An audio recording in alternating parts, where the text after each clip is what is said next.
How can one purchase stocks or make investments on the eToro platform? Once you are on the platform, you will navigate to the section labeled Discover, and here you will find all the various elements available for investment within eToro. So you simply search for the stock section, which is the one that appears here if you are interested in investing in stocks. If you wish to invest in cryptocurrencies, indices, ETFs, or any other financial instrument or feature, you simply select it. In our particular case, it is located here. Once you are here, you have two options. The first is to search for the name of the stock. For example, I can search for Tesla here and it will appear. But if not, and I'm simply exploring, then I come here and start looking at the stocks that are currently available to see which one I would like to invest in. So let's choose one of the ones that appear here. Let's suppose I am interested in making an investment in Shopify, which is located right here. Alright, once I am here, the stock will appear and it will begin loading the charts, people's comments, and nearby news. For instance, the announcement of their earnings is on February 10th. According to this information, here the chart appears, the market capitalization appears, the earnings are displayed here, and well, several other elements are shown. But once we have arrived here, you can easily read through the detailed information and the discussions that people are engaging in about this particular stock. But if I've already decided to invest, I'll go up to the right where it says Trade, where there's this big green button. We click here and this will appear for you. Now we have two investment alternatives overall. The first is short and the second is buy. For those who might not be familiar, let's guide ourselves more by colors rather than by words to understand more effectively. The one in red signifies you are essentially betting against the stock, meaning if Shopify is currently at $161, you anticipate it will decrease, say to $150, $140, $100, or $90. You are investing in that direction, meaning in the opposite direction. To make a profit, the stock simply has to decline. And here you have something called leverage, which enables you to invest more than you actually possess. For instance, with $100, I can invest as if I were investing with $500 in this scenario because I am investing with a leverage of 5 and so on. Then in stop loss and take profit, it's about how much we are willing to lose and how much we are willing to gain, and the operation closes automatically. What does this imply? For instance, if I configure my stop loss at -39.50, what eToro will execute automatically is that when the stock incurs losses amounting to $39.50 for me, this transaction will automatically terminate, signifying it will allocate me that loss and return the remaining funds to me. Similarly, the same principle applies to take profit, which pertains to upward financial gains, essentially in positive terms. Therefore, if I succeed in earning $39,500, regardless of the current earnings, eToro will automatically terminate the position because you have specified that at $39,500 in gains, the position should be closed and you would no longer possess that particular investment. That's why sometimes some people prefer to simply remove it, or some are just super attentive there. Remember that when you invest here in color, what will happen is that you will invest through a CFD, that is a contract for difference. You won't be investing in the stock market per se.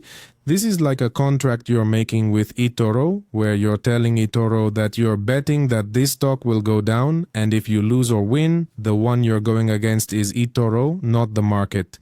Here, no one is really opposing you. Rather, you're betting, you're investing against eToro, in this case with Shopify, with this stock. And then over here, you set the type of order, which is already at the market price, meaning the price at that moment, that is the price being negotiated. So the offer is made, and if not, you set a limit order here, which means you say you want the price to go to $150, so when it reaches $150, the purchase or operation becomes effective. But if this value never reaches 150, it can be difficult for this order to be executed. That's why many times people leave the market order and then they add some operational costs, in this case some SPs, and this is because we are doing it with CFDs, which have a high cost. Also remember that we are investing with leverage because I'm putting in $7,900 and really investing much more by having invested by 5.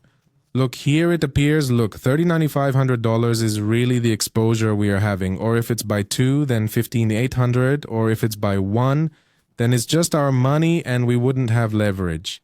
Now, if we are going to buy, it's the opposite of before, and here we do expect the stock to rise, meaning here we win if the stock reaches $170. $180, $200, and it's the most traditional way and what is usually invested in. Here we also have the stop loss, so it works the same way, the same take profit, just like we were investing before. Now, notice that here the CFD symbol no longer appears. Here we are investing directly in the stock in the market. We are investing here. But if I want to use leverage, now it becomes a CFD. Look, if I set it to 2, now the word CFD automatically appears here, and they estimate some costs for investing with CFDs. In our case, if it's simply with our money and we are investing in the market, they won't charge us anything beyond the order we make. And in this case, if we choose, for example, here in the number of shares, we can click and say, I want to invest $100, and you put it there. And that means you are investing in 0.61 shares of Shopify. But you can also change it and say, no, I don't want it by the amount of money, but by the number of shares. So I want, for example, 5 shares. And here it tells me that 5 shares cost $810.80. And once you put it there, you just click buy, and that's it.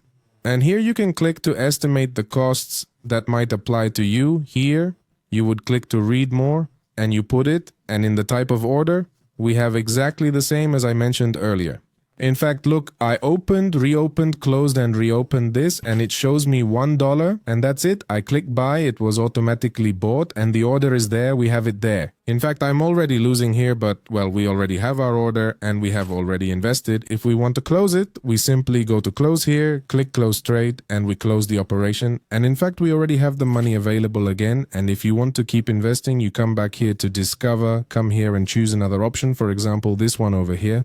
Click trade, and it works exactly the same with all the others, only that there are stocks available in certain markets that do not allow leverage or do not allow investing in CFDs or short selling. For example, this one does not give the option to invest in short selling.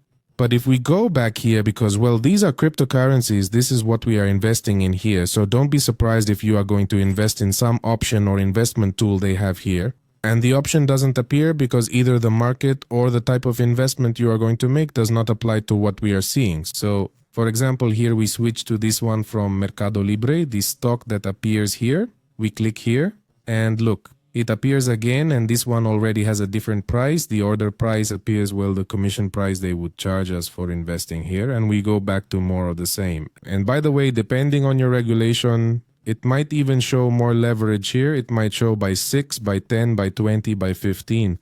In my case, according to my regulation, this is the maximum it allows me.